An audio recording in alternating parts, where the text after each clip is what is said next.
হতাশা মাদক দিয়ে দূর হয় না। হতাশা দূর হবে, বলে দিব, তিনটা জিনিস, মাত্র তিনটা। কয়টা ভাই? এক, 5 ওয়াক্ত নামাজ। এক কি? নামাজে আপনি অজু করে সিজদা দেন, ইনশাল্লাহ আপনার মনে প্রশান্তি না আসলে আমাকে এসে বলেন যে আসে না। চোখের পানি, মনের আবেগ যা আছে আপনার ভিতরে, কষ্ট, দুঃখ, যন্ত্রণা, সব আল্লাহকে ঢেলে দিবেন ইনশাল্লাহ। নিজের আবেগ ধরে রাখবেন এখানে, আপনি আল্লাহর জন্য ঢেলে দিবেন। মানুষকে আবেগ দেখে কি লাভ? মানুষ আপনার চোখের পানির মর্ম বুঝবে? মানুষ কি মানুষের চোখের পানির মর্ম বুঝে? আপনার পিতা যদি মারা যায়, আমার কাছে এসে দোয়া চান কান্নাকাটি করে, আমি দোয়া করতে পারবো, কিন্তু আমি কিন্তু আপনার ফিলিংসটা বুঝতে পারবো না। আপনার অনুভূতি কে বুঝতে পারবেন? আল্লাহ পাক আপনার ঘাড়ের রগের চেয়েও কাছে আছে। সুবহান সুবহান, আল্লাহ পাক ঘাড়ের রগের চেয়ে কাছে আছে। গতকালকে বাংলাদেশের একজন বরেণ্য আলেমের সাথে একটা কনফারেন্সে ছিলাম। উনি বলছিলেন যে এক ব্যক্তি, এটা শোনেন, এক ব্যক্তি খুব তার শখ যে তিনি সাহাবীদের মতো নামাজ পড়া শিখবেন। কথা বুঝতে পারছেন? সাহাবীদের মতো নামাজ শিখবেন। তো একজন বরেণ্য আলেমের কাছে এসেছেন, এসে বলছেন যে আমাকে সাহাবীদের মতো নামাজ শিখিয়ে দেন। তখন সেই আলেম আরেকজন আলেমের সন্ধান দিয়েছেন, যা তুমি তার কাছে যাও, তিনি শেখাবেন। তো সেই ব্যক্তি একটু অবাক হয়েছেন, কারণ যাকে প্রশ্ন করেছিলেন তিনি অনেক বড় মুহাদ্দিস, আর যার কাছে পাঠানো হচ্ছে তিনি অত বড় মুহাদ্দিস নন, কিন্তু আবেদ, আমল করেন। তাকে গিয়ে বলছেন উনি আমাকে পাঠিয়েছেন সাহাবী বলা নামাজ শিখিয়ে দেন। তখন তিনি বলছেন ঠিক আছে, সুন্দর করে অজু করে আসো, সুন্দর করে অজু করে আসো। অজু করার সময় খালি খেয়াল রাখবা যে আমি অজু করছি শুধু আল্লাহর সন্তুষ্টির জন্য। কি খেয়াল রাখবেন? অজু করছি শুধু আল্লাহকে রাজি খুশি করার জন্য অজু করছে, আর কোনো উদ্দেশ্য নাই আমার। অজু করতে যাচ্ছে, তিনি আবার বলছেন দাঁড়াও, শুধু আল্লাহকে রাজি খুশি করার জন্য অজু করো। আবার শুরু করছেন, আবার বলছেন শোনো, শুধু আল্লাহকে রাজি খুশি করার জন্য অজু করো। এভাবে বলতেই আছেন, নামাজে দাঁড়িয়েছেন, দাঁড়ানোর আগে বলছেন শোনো, শুধু আল্লাহকে রাজি খুশি করার জন্য নামাজ পড়ো। বলতেই আছেন। এক পর্যায়ে সে ব্যক্তি নামাজ শুরু করলো। নামাজে মনোযোগ এদিক ওদিকে যায়, আর তার মাথায় এটা আসে, এই শুধু আল্লাহকে রাজি খুশি করার জন্য আমাকে নামাজ পড়তে হবে, শুধু আল্লাহকে রাজি খুশি করার জন্য নামাজ পড়তে হবে। এই চিন্তা তার মনের মধ্যে ঘুরপাক খাচ্ছে। এভাবে নামাজটা সে শেষ করেছে। শেষ করে চিন্তা করছে যে নামাজ তো পুরোপুরি মনোযোগ দিতে পারলাম না। বারবার মাথার মধ্যে এরকম চিন্তা আসছে, আল্লাহ আমাকে তো মাফ করে দাও, নামাজটা আমার মনে হলো না ঠিক মতো। তখন সে ফিরে এসে তার সে ওস্তাদকে বলছেন আমার তো নামাজ এরকম করে পড়লাম, কিন্তু শেষমেশ মনে হলো যে নামাজটা হয়তো কবুল হয় নাই। আল্লাহর কাছে খুব মাফ চাইলাম, আল্লাহ আমাকে মাফ করে দাও, নামাজটা মনে হলো না। তখন সেই যে প্রথম ব্যক্তি যিনি পাঠিয়েছেন তিনি বলছেন এটাই হলো সাহাবীওয়ালা নামাজ। তারা আল্লাহকে রাজি খুশি করার জন্য নামাজ পড়তেন, নামাজ শেষ করে আল্লাহর কাছে ইস্তেগফার করতেন, আল্লাহ কিছুই হলো না, কিছুই হলো। আমার কথা কি বুঝতে পারছেন?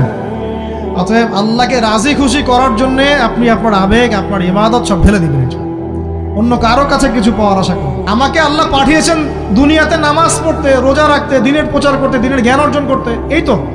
তা আমি একজন মেয়ের জন্য জীবন নষ্ট করে দিব কেন? আমি তাহলে আল্লাহর কাছে কি মুখ দেখাবো, আর নবীর কাছে কি মুখ দেখাবো? ওখানে গিয়ে বলবো আল্লাহ আমি আমার অমুক প্রেমিকার জন্য আশেক হয়ে একদম জীবন দিয়ে দিয়েছি, আত্মহত্যা করেছি। গেছে ভাই, যাইতে দেন। যে ব্যক্তি আপনার অবস্থানকে মূল্যায়ন করে নাই সে আপনার যোগ্য ছিল না।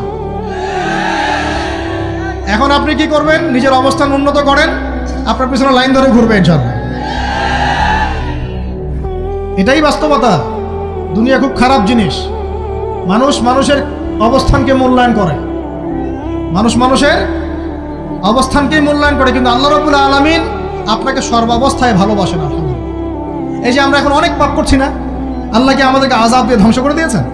আল্লাহ পাক এখনো আমাদেরকে ভালোবাসেন, রহম করেন, আল্লাহ পাক অপেক্ষা করছেন কখন তওবা করবে, আমি তওবা কবুল করব। এই কখন আমার বান্দা খালি একবার বলে আস্তাগফিরুল্লাহ, আল্লাহ পাক সাথে সাথে মাফ করে দিবেন। আর সেই আল্লাহকে ভুলে আপনি কার পিছনে ছুটছেন? আমরা কিন্তু নিয়াত করতে পারি ভাই যে আমরা যারা ওয়াজ শুনলাম জীবনে কোনোদিন সিগারেটে হাত দিব না ইনশাআল্লাহ। রাজি আছি ভাই? অন্য বড় বড় জিনিস তো বহুত দূরের কথা। আচ্ছা, অনেকে রাজি হয় নাই কেন? আপনারা কি অলরেডি আসক্ত? আমি অনেক ভাইকে দেখেছি মাশাআল্লাহ ইফতার খুলেই একদম বেনসন টানা শুরু করে। হ্যাঁ, এটা যে হারাম আপনাদের কেউ ওয়াজ করে শোনায় নাই? এটাকে কি মনে করেন আপনারা, হারাম না হালাল? কেউ বলেছে মাকরু, নাকি মাকরু ফতোয়া দিয়েছে? মাকরু শব্দের অর্থ জানেন আপনি? মাকরু শব্দের অর্থ কি শোনেন, সূরা বনী ইসরাঈল খুলবেন। কোন সূরা? সূরা বনী ইসরাঈল আল্লাহ পাক বলছেন, আমি বনু ইসরাঈলকে এই কাজগুলো করতে নিষেধ করেছেন। কোন কোন কাজ? জেনা করো না, জেনার ধার কাছে যেও না, এতিমের মাল আত্মসাৎ করো না, শিরিক করো না ইত্যাদি।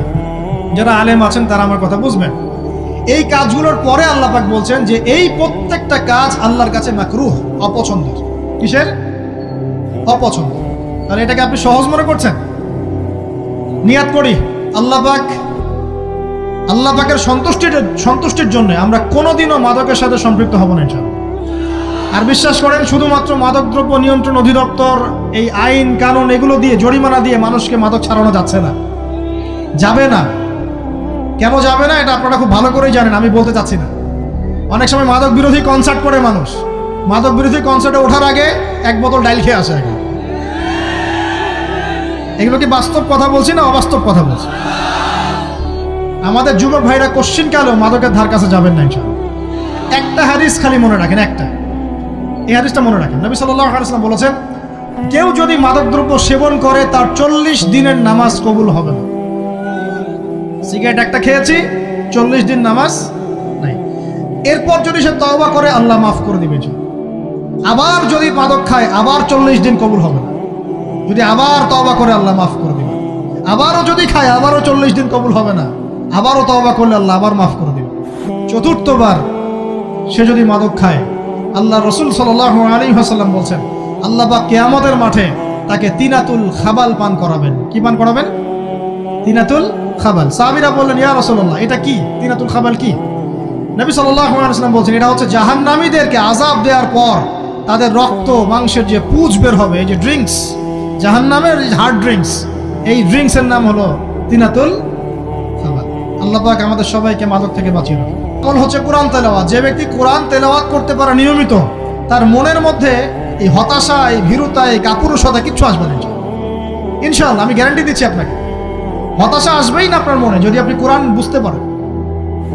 কোরআনের একটা আয়াত নিয়ে কোনো সময় দেখা যায় 2-3 ঘন্টা সময় পার হয়ে যাচ্ছে, আয়াতটা ছেড়ে সামনে যেতে পারছি না। কোরআনের ভিতরে ঢুকলে আপনি দুনিয়ায় ভুলে যাবেন কি হচ্ছে আশপাশে। আমি এমন অনেক আলেমকে দেখেছি যে একটা বই, পাতলা একটা বই, আরবি বই নিয়ে পড়া শুরু করেছেন, যে ফজরের পরে জোহরের ওয়াক্ত হয়ে যাচ্ছে, বইটাই শেষ করতে পারেননি। বুঝতে পারবেন না? যখন আপনি ইলমের ভিতরে ঢুকে যাবেন, কোরআনের ভিতরে, হাদিসের ভিতরে, আপনার দুনিয়ার খেয়ালই নাই। একজন আলেম, তিনি এক রাত্রে একটা বই লিখেছিলেন, চটি বই, এক রাত্রের মধ্যে। বলা হচ্ছে, তার সম্পর্কে বলা হচ্ছে যে রাতের খাবার তাকে দেয়া হয়েছে, যে আপনি এটা খেয়ে নেন। খাবারটা পাশেই আছে, খাবারটা খাবো, এটা লিখে খাবারটা খাবো, এরকম তার চিন্তা ছিল। ফজর হয়ে গেছে, বই লেখাও শেষ, খাবার এই অবস্থায় পড়ে আছে, ডুবে গেছেন ভিতরে, খাওয়ার মাথায় খেয়াল নাই। এরকম হয়। একজন মনীষী, বিখ্যাত মনীষী, রিয়াদুস সালেহীন কিতাবের রাইটার, সংকলক আল্লামা নববী রাহিমাহুল্লাহ, এরকম সারা রাত চলে গেছে, পাশে 2টা খেজুর, ওই 2টা খেজুর খাওয়ারই সময় পাবে। হাদিস নিয়ে গবেষণা করতে রাত পার হয়ে গেছে। আমি বলতে চাচ্ছি, যখন ইলমের ভিতরে, কোরআন হাদিসের ভিতরে ঢুকে যাবেন, আপনার দুনিয়ার খেয়াল আপনার চলে যাবেন সব। এই টেনশন, হতাশা, এই সেই বাদ।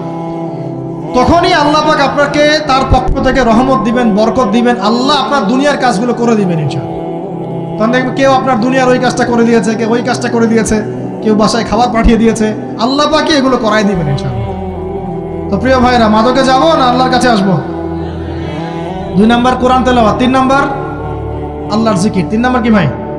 আল্লাহর জিকির। চলতে ফিরতে সব সময় মুখ চলতে থাকবে, মুখ না চললেও মনে মনে মন তাজা থাকবে, মনে মনে জিকির হতে থাকবে। মনে মনে জিকির করতে পারেন? মুখ নড়বে না, কিন্তু মনে মনে আপনার একটা জিকির হতে থাকবে। সুবহানাল্লাহ, আলহামদুলিল্লাহ, লা ইলাহা ইল্লাল্লাহ, আল্লাহু আকবার। করা যাবে? পারে। মানুষের মন কখনো চুপ করে থাকে না, কিন্তু মানুষের মন অলওয়েজ কিছু না কিছু চিন্তা করতে থাকে না, যতক্ষণ না ঘুমায় মানুষ। তো প্রিয় ভাইরা, বেশি বেশি জিকির করব, সুবহানাল্লাহ, আলহামদুলিল্লাহ, লা ইলাহা ইল্লাল্লাহ, আল্লাহু আকবার, লা হাওলা ওয়ালা কুওয়াতা ইল্লা বিল্লাহ, এগুলো চলতে থাকবে। আল্লাহ পাক তৌফিক দান করুন।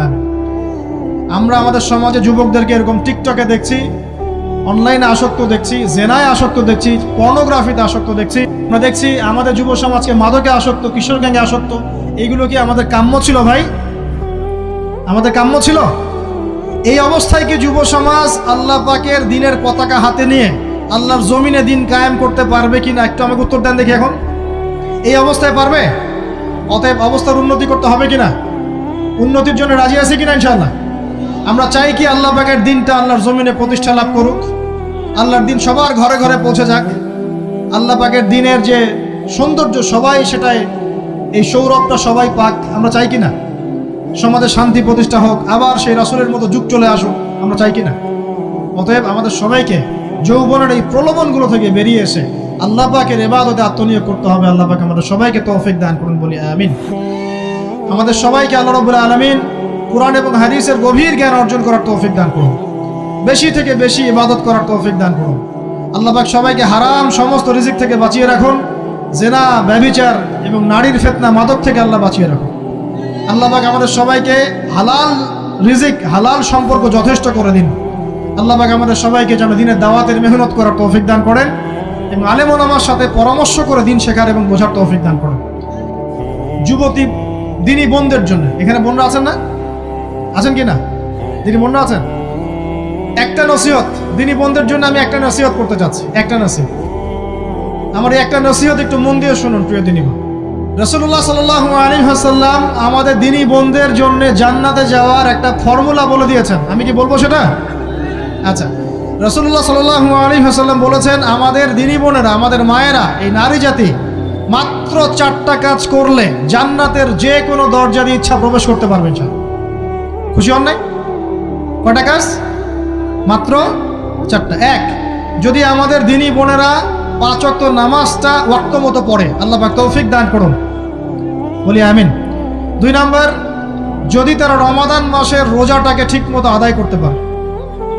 1 নাম্বার 5 ওয়াক্ত নামাজ ঠিকঠাক আদায় করা, 2 নাম্বার রমজান মাসের সাওম রাখা, 3 নাম্বার তাদের লজ্জাস্থানের হেফাজত করা, মানে শরঈ পর্দা মেনটেন করা, শরঈ পর্দা মেনটেন করা। এবং আমি বলে দেই, চেহারাটা আপনাদের পর্দার অন্তর্ভুক্ত। এটা নিয়ে অনেক বাকবিতণ্ডা হয় না সমাজে, চেহারা দেখানো যাবে কি যাবে না ইত্যাদি। চেহারা আপনার পর্দার অন্তর্ভুক্ত বিষয়, ফুল স্টপ। এর উপরে ফতোয়া অনেকভাবে দিচ্ছে, কিন্তু বরেণ্য উলামায়ে কেরামের কিতাবগুলো ঘাটাঘাটি করেন, তাদের ফতোয়া হচ্ছে চেহারা আপনার পর্দার অন্তর্ভুক্ত বিষয়, চেহারা ঢেকে রাখবেন, আল্লাহ পাক তৌফিক দান করুন। চোখ থাকবে খোলা, ঠিক আছে।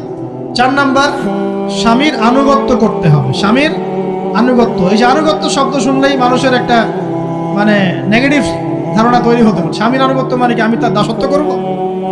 আনুগত্য মানে, প্রিয় দিনী বোন, আনুগত্য মানে দাসত্ব নয়।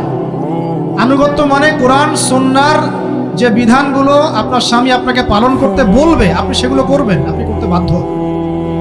কিন্তু স্বামী যদি কোরআন সুন্নাহর বাইরে কিছু করতে বলে, সেটা মানতে আপনি বাধ্য নন। স্বামী যদি আপনাকে বলে যে সুদ খাও, এই সুদী এনজিওতে আসো, নাম লেখাও। স্বামী যদি আপনাকে বলে যে আসো বেপরদায় বাইরে যাই, সাজুগুজু করে বের হও, চলো ঘুরে আসে বেপরদায়। স্বামী যদি বলে দেবরকে একটু খাবারটা দিয়ে আসো, আমার অফিসের কলিগ আসছে, খাবার পরিবেশন করো, আসো ডাইনিংয়ে আসো, এই যে হারাম কাজ, বেপরদার আদেশ করছে, সুদের আদেশ করছে, আপনি সেগুলো পালন করবেন। কিন্তু হালাল বৈধ যে কোনো বিষয় আপনি স্বামীর আনুগত্য করবেন, এটা আপনার উপর ফরজ। এই 4টা কাজ যদি আপনি করতে পারেন, জান্নাতের যে কোনো দরজা দিয়ে ইচ্ছা আপনি প্রবেশ করতে পারবেন ইনশাআল্লাহ। আল্লাহ পাক আমাদের দিনী বোনদেরকে এই 4টা কাজ করার তৌফিক দান করুন। আমাদের সবাইকে আল্লাহ পাক জান্নাতের জন্য কবুল করুন, বলি আমিন।